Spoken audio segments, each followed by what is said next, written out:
politika, sosialy, fiainam-pirenena, toe-karena, zava-misy, izany rehetra izany no hitanao anatin'ny vaovaon'ity tanindrazana.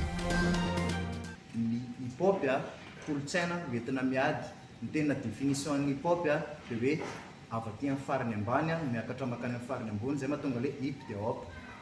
Fanohitra ahafahana mampafantatra ny firenena iray ny dia. Hoy Andriamatoa filohan'ny federasiona ny hip-hop. Raha ny eto Madagasikara manokana dia manan-talenta avokoa ny mpandihy malagasy, na ireo manao dia vakotrazana hatrany amin'ireo manao dia moderna. Ary isan'ny misongadina ny tanora malagasy ny amin'ireo fifaninanana afrikanina samihafa. Dia ho anay zany ao amin'ny federasiona tsisy olana loatra eo amin'ny lafiny fampitezahana, satria ny mpandihy misy tsy mahalala fomba, fa amin'ny akapobeany azo atao hoe olona tsara taiza daholo ny mpandihy amin'ny akapobeany. Moa ny hip-hop koa mitarika olona makany an'ilay militantisme, satria araka ilay tenen'izy opeto hoe izay dia mitsaika miankina amin'ny moignon ampelantanana no entina mampivoatra an'ilay tontolo. Ny kolotsaina lalana dia eritreretin'ny olona foana hoe kolotsaina jilamboty. Ny tena définition an'izy nefa kolotsaina libre zany hoe resaka ohatrany hoe anao fomba zany hoe fomba malalaka, izay no ilazainy anazy anatin'ny tontolon'ny hip-hop. Izay ny tena hevitra an'ilay kolotsaina lalana, zany hoe anaty lalana zany rehefa maneho hevitra ianao amin'ny alalan'ny zavakanto dia tsy misy zavatra mifehy, satria ny hip-hop anti-système, anti-conformiste.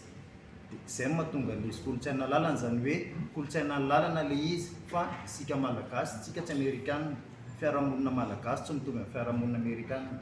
Olana saika iraisan'izy ireo kosa ny resaka moyen hoenty miatrika izany.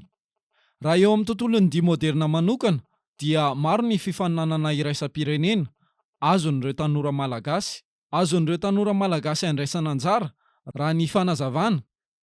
Saingy miady rery matetika ny federasiona ny amin'ny fandefasana azy ireo. Mba le hoe tsy misy manampy sy ny tariny dia nandalo fahasahiranana ny federation tamin'ny resaka fikarakarana, indrindra teo amin'ny fampandehanana an'ireo ankizy sy atletantsika ireo fanihana tany ivelany, izay niteraka polémique maromaro le izy. Federation le izy izay mariaka etona fa mpikambana tao tamin'ny federation ihany, avy eo no nahita ny vahaolana rehetra arabola noentina nandefasana n'io atleta io ny faninana tany. Iray amin'ireo festival nandraisan'ny Madagasikara anjara ny andiany faharoa tamin'ny festival Bouger Océan Indien no tanterahana tao Maurice ny 7 Jolay hatramin'ny 20 Jolay lasa teo. Misy sehatra maro zany ahafahan'ny ankizy manomboka zao mandeha mifaninana. Dia izay no mahatonga anay matetika miteny hoe miantso mandrakariva ny mpanohana, satria hatreto aloha mbola izahay no mitady izay ahafahan'ireto ankizy reto mandeha. Ny firenena anankisivy nandray anjara dia ny Afrique du Sud, Djibouti, Seychelles, Comores, Mayotte, Île Rodrigue, Maurice dia tsika malagasy de la Réunion.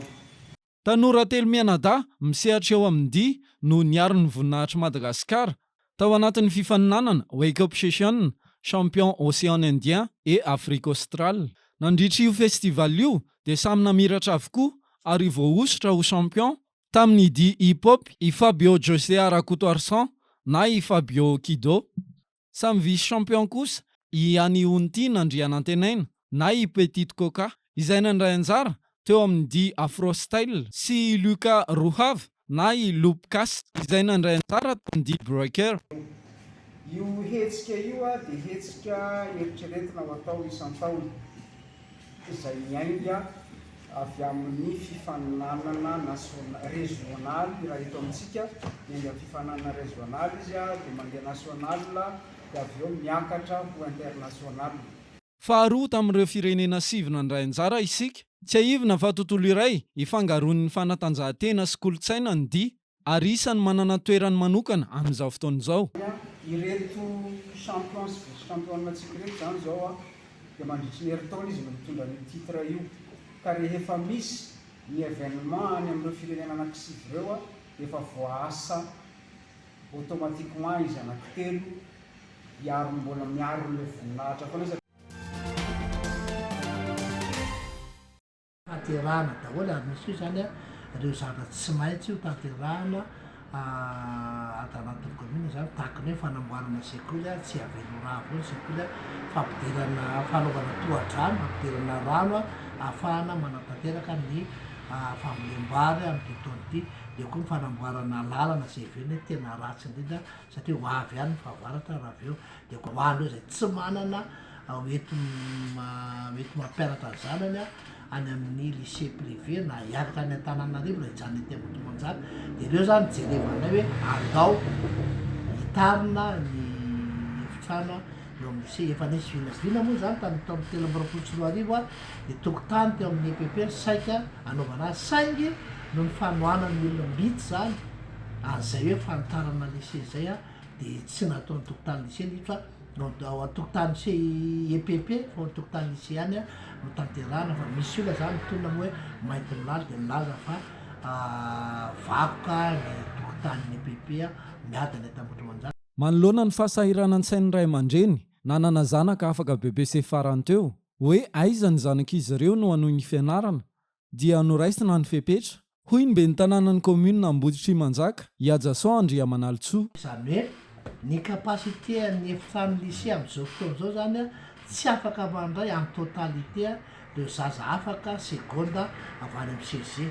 Dia eo zany manalasalan'ny ray aman-dren'ny mpianatra hoe afaka BBC hoe le zaza dia ajanona, dia amin'ny fahasivon'ny volana zany zay hiady fototra an'izay lycée an'izay efitrano efatra. Ny aben'ny efitrano anankiray dia mazaka mpianatra 9, zany hoe raha vita somatsara zany io zay mba entina mbavaka hoe vita somatsara dia manana mpianatra 4 fois 6 24 efapolo be zao zany zay azo ampianarina ao anatin'ny lycée Ambohimanjaka, dia tsisy tsony fahasahiranan'ny ray aman-dren'ny mpianatra. Ny amin'ny anitarana ny lycée Ampanjakany eny Antoerana ho apetraka ny zoma ho avy zao, ny vato fototra nanganana ny efitra miisa efatra fanampiny ao anatin'izany, ho ihany ity farany.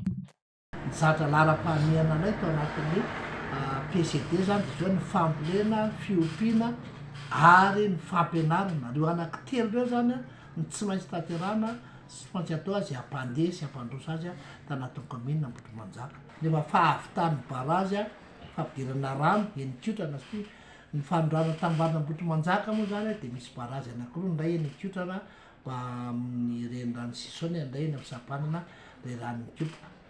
Ny eny Sapanana zany efa kely sisa dia ho vita hita faharoapolo volana Aogositra ny rano dia ny eny Kiotrana moa zany efa vita efa mampita rano nanomboka omaly fa 10 volana Aogositra izay dia miandry ny fanondrana tambary dia efa miomana amin'ny fanesana indray zany vahoaka Ambohimanjaka zay ahafahana hoe betsaka ny mpikarama isan'andro eny mba afaka fahasairanana indray ny vahoaka Ambohimanjaka zay tena mivelona sy manao fiariana amin'ny tambary io.